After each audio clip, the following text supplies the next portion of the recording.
Jumping into the Bakemonogatari Book 3 Tsubasa Cat. Welcome, my name's Una. If you guys are starting here, I've been doing a journey through some of these series as kind of like a side mission on top of the literary adventures that we've been doing here.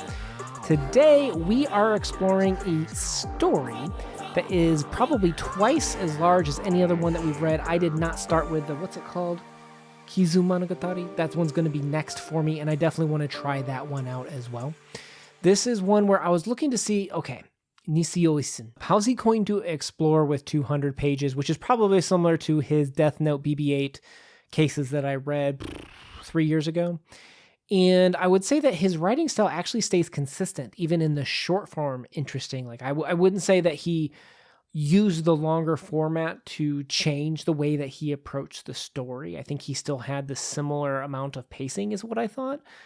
But I think at the same time, he still did his thing where he likes to explore myths and kind of what they mean. I think we can safely put to rest my theory about the Greek mythology as they go to the constellations to look at those, and they bring up the lynx cat.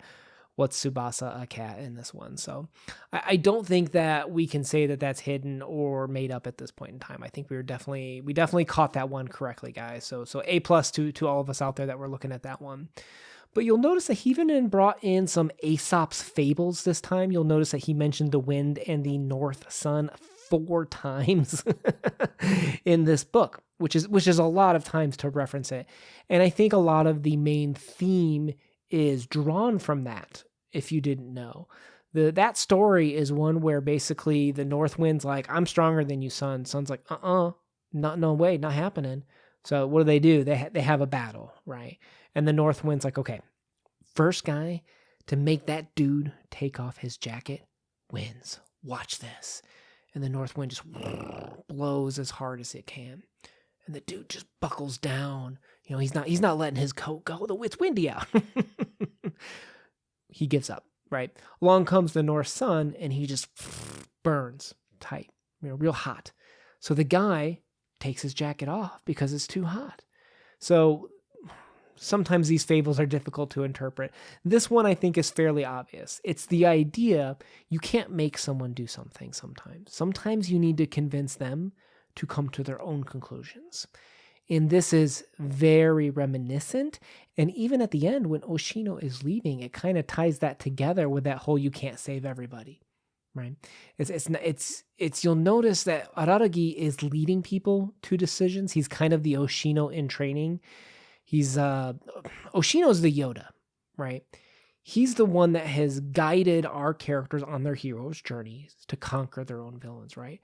And typically in a hero's journey, the hero has to enter a cave. Luke Skywalker entered that cave of how am I going to achieve my destiny? And these aberrations, okay, well, how do we provide value to the aberrations in these readings? You can kind of view these as the caves that characters have to go through in order to achieve their hero's journey, right?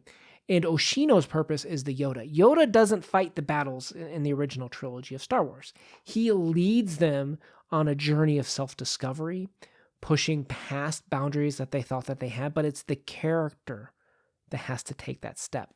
And Yoda learns you can't save everybody, right? He even condemns himself for training people that he shouldn't train, right? In the same way, Oshino is leading these characters into their own caves to face their aberrations. So what are aberrations? It seems to me so far, one of the ways that we can think about aberrations is I don't want to say vices, but there are our own problems. There are our own struggles that we have to go through, whether it's a familial past, whether it's a desire and greed to constantly be the best and one-up everyone, whether it's, being lost, kind of like in Maoi Snail. Each of these characters have these, I think some people would call them flaws, but they're elements of a character that people can perceive as not being perfect. And these characters go on each of their own hero's journey, which is interesting because Araragi is our main character, but he sucks so far because he hasn't even really gone on his own hero's journey. And even like characters like Nadeko Snake, wet rag of a character, right? Like a whole arc that was really more about him than it was about Araragi, or I'm saying more than about Nadeko Snake, I should say. Arguably, you could say Oshino is the son.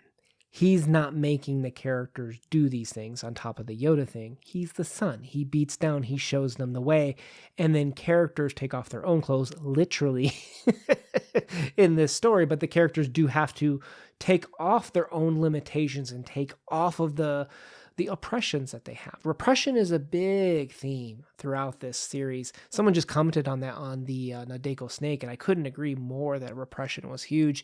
And I think that's really important when we talk about memories, because Tsubasa Cat, if you didn't notice, I'm going to read a couple of quotes here.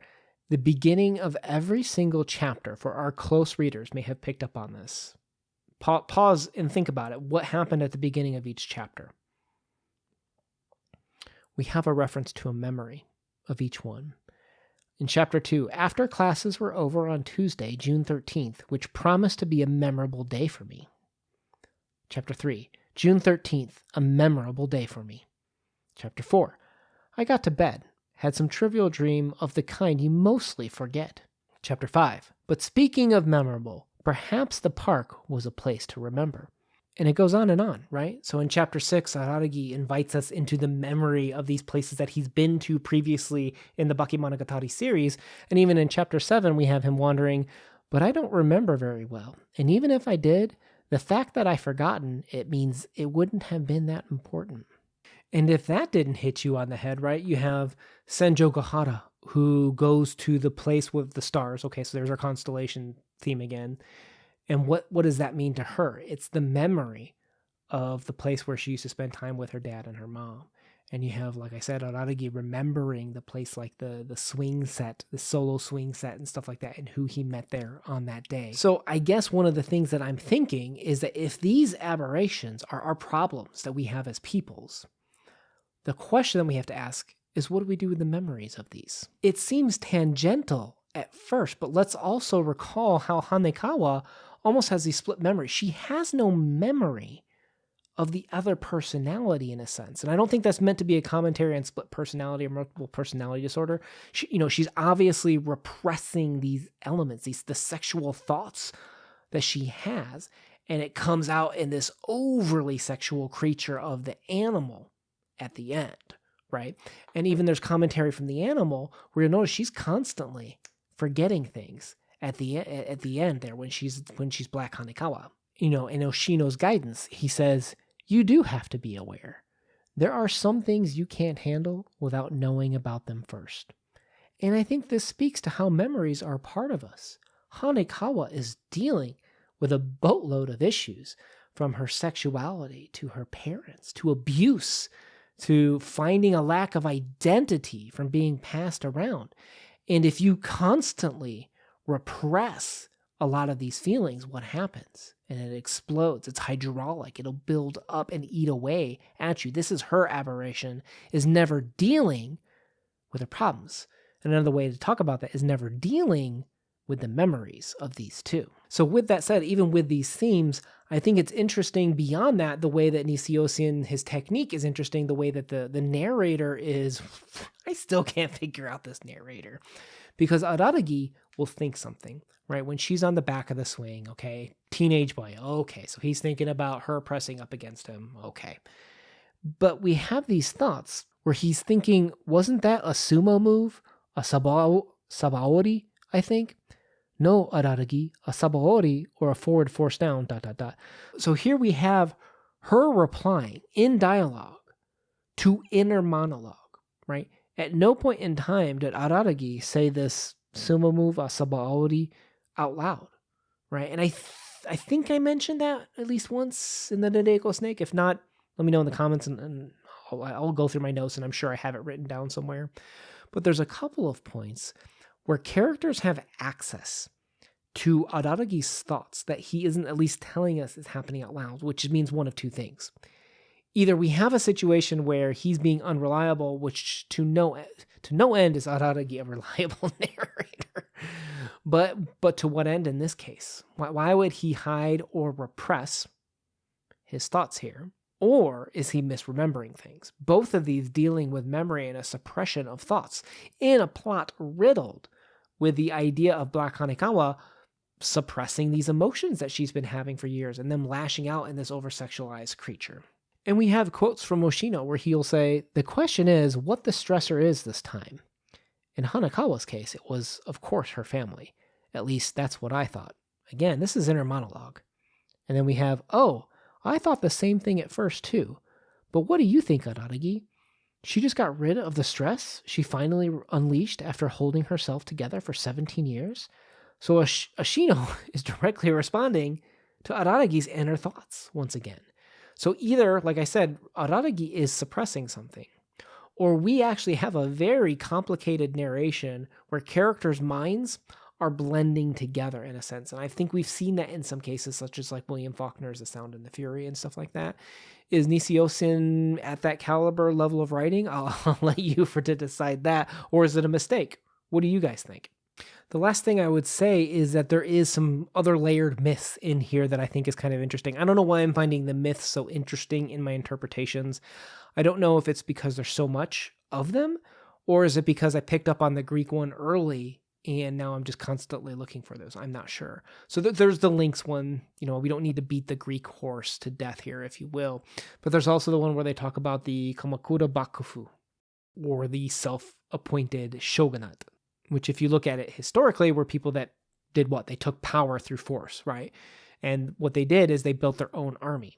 And I think it's interesting to compare Araragi to these, because what is he doing here, right? We're literally going through the first... I don't know how many episodes of this in the anime. I saw a couple of the episodes for, I think it was the Nadeko Snake arc, but it's gone off Hulu, so I can't watch it anymore. But he's, if you look at the opening episodes of a lot of shows, it's building your fellowship. You know, the Fellowship of the Ring. You know, Lord of the Rings. You build your crew, and then you go on this fantastic hero's journey, right? I think we've made the case that there's clearly a hero's journey happening for each of these characters. What's Araragi doing? He is the Kamakura Bakufu, who's building his army, his self-appointed army here. For what? I don't know. But I enjoy the references to Japanese history and culture. I think it's really cool as someone who's interested in that to kind of explore that and what does that mean for the story. And I think it's also important to think about those as memories too, right? So we repress and oppress and suppress our memories of events of the past, and sometimes we're doomed to repeat them. So is NisiOisiN bringing up some of these elements to have characters fall later in a similar way that they have from a historical standpoint in the story? I don't know.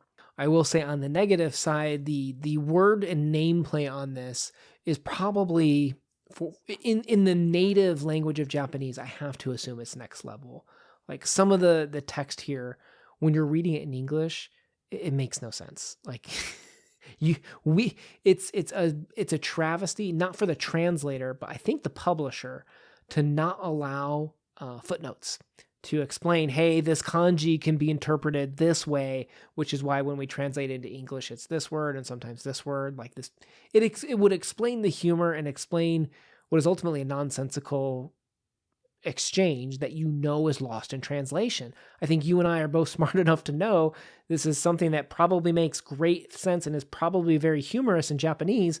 Why they couldn't just include the footnotes at the bottom it's a travesty. I don't know if it's a light novel culture thing, like footnotes make it seem too academic or something, but it's needed in some of these areas. Let's put it this way, guys, if there's a resource that explains, oh, okay, here's the kanji wordplay, or if you flop, these katakana or hiragana here, it reverses, a palindromic approach, kind of like his name. If there's a website that explores that, hit me up with that link down below, because I don't have the effort to go through and look up and find the Japanese to try to translate some of this stuff.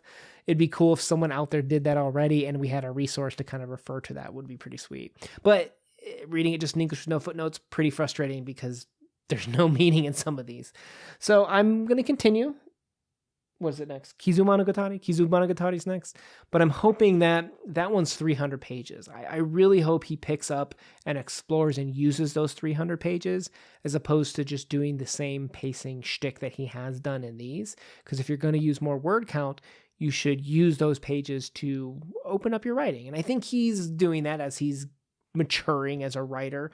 I'm hoping that he can continue to see that, and we'll see that in Kizumonogatari. I don't know if that one came out first, and then maybe that statement makes no sense because maybe he wrote it first. I don't know.